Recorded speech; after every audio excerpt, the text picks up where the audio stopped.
Thanks everybody. It hurts. অপরাধকে ঘৃণা করা উচিত, অপরাধীকে নয়। এই কথাটা হয়তো ভুলেই গেছে ক্রিকেট প্রেমীরা। ক্রিকেট বিশ্বের খলনায়ক এখন স্টিভেন স্মিথ। বল টেম্পারিং করেছেন, ওই অভিযোগের বোঝাটা কাঁধে নিয়ে সব হারিয়েছেন। অপরাধ বুঝে হাত জোর করে ক্ষমাও চাইলেন এই Australian. Tonight, I want to make clear. আমি আজকে এখানে এসেছি যারা আমার উপর বিশ্বাস রেখেছিল, যারা অস্ট্রেলিয়ার ক্রিকেটকে ভালোবাসতো, তাদের কাছে ক্ষমা চাইতে। সাউথ আফ্রিকায় যা হয়েছে সমস্ত কিছুর দায় আমি নিচ্ছি। আমার দেশের নাম আমি রাখতে পারিনি, আমি ভালো দলনেতা নই। If it can be a lesson to others. স্মিথের মতো নীরবতা ভেঙেছেন বেন ক্রফটও। এই মুহূর্তগুলো দুঃস্বপ্নে পরিণত হয়েছে তার জন্য। আপনাদের কখনো বোঝাতে পারবো না আমি কতটা অনুতপ্ত। আমি মিথ্যা বলেছি কারণ আমি বুঝে উঠতে পারিনি কি করা উচিত। যা করেছি তার জন্য ক্ষমা চাইছি।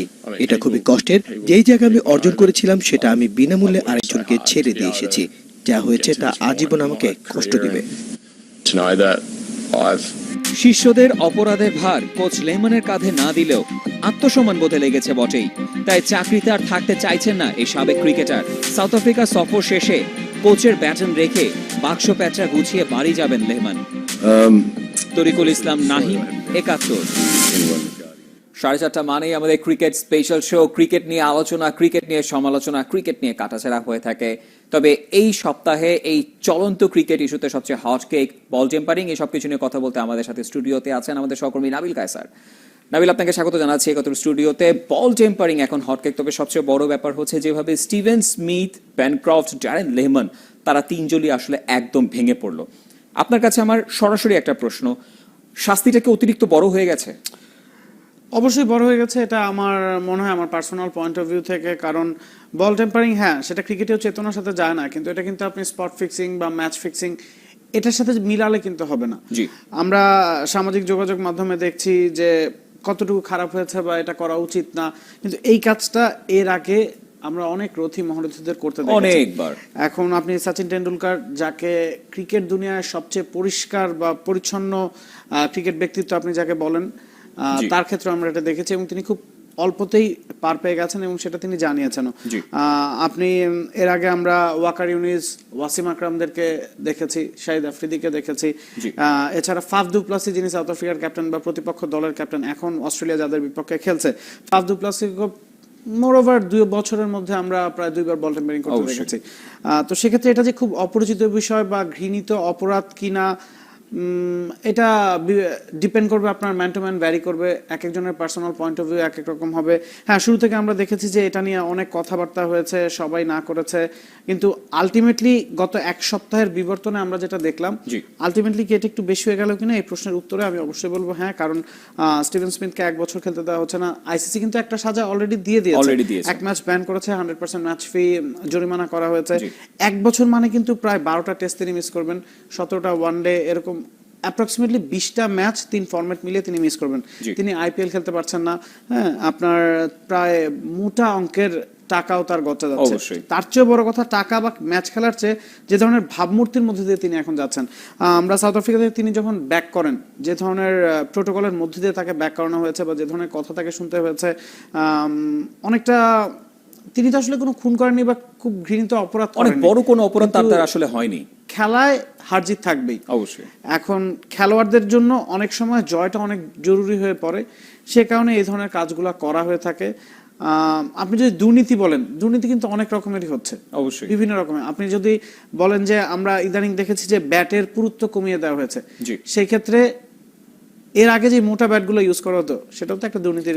শুধু সেটা না, স্নিকোমিটারে যেন বিহাইন্ড দ্য ক্যাচ সেই স্পটটা না আসে, এই কারণে কিন্তু আমরা অনেক গ্রেট ব্যাটসম্যানদেরকে দেখেছি কি ব্যাটের মধ্যে ভ্যাসলিন লাগিয়ে কিন্তু ব্যাট করতে নামতে। সেই সাথে সচিন টেন্ডুলকারও কিন্তু ছিলেন টাইমিং বাড়ানোর জন্য ব্যাটে তিনি কস্টে পেঁচিয়ে কিন্তু মাঠে নামতেন। এরকমও অনেক ঘটনা হয়েছে, এরকমও আমরা দেখেছি। আমরা অ্যাডাম গিলক্রিস্টকে দেখেছি কিন্তু গ্লোভসের ভেতর স্কোয়াশ বল নিয়ে তিনি টাইমিং বাড়ানোর জন্য তিনি ওয়াকার ইউনুস বল টেম্পারি করেছিলেন, কিন্তু সেবার তিনি শাস্তি পাননি। 2003 সালে শ্রীলঙ্কার বিপক্ষে শোয়েব আখতার বল টেম্পারিং করেছিলেন। 2004 সালে জিম্বাবুয়ের বিপক্ষে রাহুল দ্রাবিড় বল টেম্পারিং। কিন্তু বল টেম্পারিং এ শাস্তি হয়েছে। 2000 সালে শ্রীলঙ্কার বিপক্ষে এক ম্যাচের জন্য ব্যান হয়েছিলেন ওয়াকার ইউনুস। সাউথ আফ্রিকার বিপক্ষে বল টেম্পারিং করেছিলেন, সেই ম্যাচে তাকে জরিমানা দেওয়া হয়েছিল, কিন্তু কখনো শাস্তি দেওয়া হয়নি। শাস্তিটা তিনিই প্রথম পান, তিনি শাস্তি পাওয়া প্রথম বোলার, ব্যান হওয়া, নিষিদ্ধ হওয়া প্রথম বোলার। 2010 সালে এসে 2টা টি-20-র জন্য শাহিদ আফ্রিদি শাস্তি পেয়েছিলেন। সেটা অস্ট্রেলিয়ার এগেন্স্ট এক টি-20-তে তিনি বল আপেলের মতো কামড়েছিলেন, এই কারণে তাকে 2 টি-20 নিষিদ্ধ করা হয়। শাহিদ আফ্রিদি পরবর্তীতে ক্ষমা চান, ক্ষমা চাওয়ার পরও তার নিষেধাজ্ঞা 2টা টি-20 হয়েছিল, এটা আর কমে আসেনি। 8টা বল টেম্পারিং, হাই প্রোফাইল 8টা বল টেম্পারিং যে ঘটনাগুলো ঘটেছিল, ফাফ দু প্লাসি সহ, ভার্নন ফিলান্ডার সহ, তাদের সবকিছুতেই জরিমানা করা হয়, কিন্তু কখনোই নিষেধাজ্ঞা দেওয়া হয়নি। 1 বছর কিংবা তার কমে নিষেধাজ্ঞা আজ পর্যন্ত কেউ পায়নি। তবে স্টিভেন স্মিথ অলরেডি কিন্তু ক্ষমা চেয়েছেন। তবে সবচেয়ে মজার ব্যাপার হচ্ছে ইনস্টাগ্রামের একটা ব্যাপার। ইনস্টাগ্রামে ডেবোরা নাইট, তিনি হচ্ছেন অস্ট্রেলিয়ার একজন পপুলার, খুবই পপুলার একজন সংবাদ পাঠক, এবং তার 9 বছরের সন্তান, তিনি অস্ট্রেলিয়ার অনেক বড় ফ্যান ফলোয়ার। তিনি ডেবোরা নাইট বাসায় যখন যান, তিনি মিরাকুলাস চাইল্ড একটা খুবই পপুলার টিভি শো করেন, সেখান থেকে তিনি যখন বাসায় ফেরত যান তখন যে দেখেন যে তার 9 বছরের সন্তান সে খুবই কান্নাকাটি করছে। তাকে জিজ্ঞেস করা হয়েছে কেন তুমি এটা করছো, তখন সে বলেছে যে স্টিভেন স্মিথের এই আচরণটা তিনি নিতে পারেনি। তো ডেবোরা একটা টুইট করেন, টুইটে সেখানে তিনি বলেন যে স্টিভেন স্মিথ অথবা অস্ট্রেলিয়ার এটার জন্য আমার সন্তানটা ভেঙে পড়েছে, আমার সন্তান একদম ভেঙে পড়েছে। সাথে সাথে স্টিভেন স্মিথ ডেবোরাকে একটা টুইট পার্সোনাল মেসেজ করেন, যেখানে তিনি লিখেছেন যে আমার হয়ে তোমার সন্তানের কাছে ক্ষমা চেয়ে নিও, কারণ আমি এই কাজটি করেছি, আমি তাকে আপসেট করেছি। এবং সাথে সাথে ডেবোরাও তাকে একটা রিপ্লাই দেন এবং তাকে বলেন যে তোমাকে অনেক ধন্যবাদ আমার সাথে এইভাবে কন্ট্যাক্ট করার জন্য।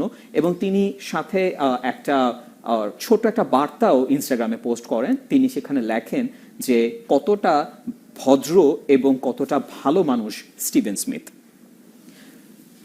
নাবিল, এই যে সম্পূর্ণ ঘটনাটা আপনি দেখলেন, এর আগে কখনো বল টেম্পারিং এর দায় আমরা ওয়াকার ইউনুস, শোয়েব আখতার এদেরকে দেখেছি, এরা কিন্তু পুরো বলের যেই সুতা ছিল সেটাই, যে সিমটা ছিল সেটাই একদম নখ দিয়ে আঁচড়ে উঠিয়ে ফেলতো, সেরকম কোনো না, জাস্ট একটা স্যান্ড টেপ দিয়ে ঘষা হয়েছিল, 1 বছরের জন্য নিষিদ্ধ। প্লাস তারা যে অনুতপ্ত, প্রেস কনফারেন্সে এসে তারা যে ভেঙে পড়লো মানসিকভাবে, আপনার কি মনে হয় না ক্রিকেট অস্ট্রেলিয়া রিথিঙ্ক করা উচিত? সামাজিক যোগাযোগ মাধ্যমে নাহিন আমি একটা জিনিস খেয়াল করেছি, ক্রিকেট অস্ট্রেলিয়া কিন্তু কিছুদিন আগেও বিভিন্ন ধরনের বাকবিতণ্ডা চলছিল খেলোয়াড়দের সাথে।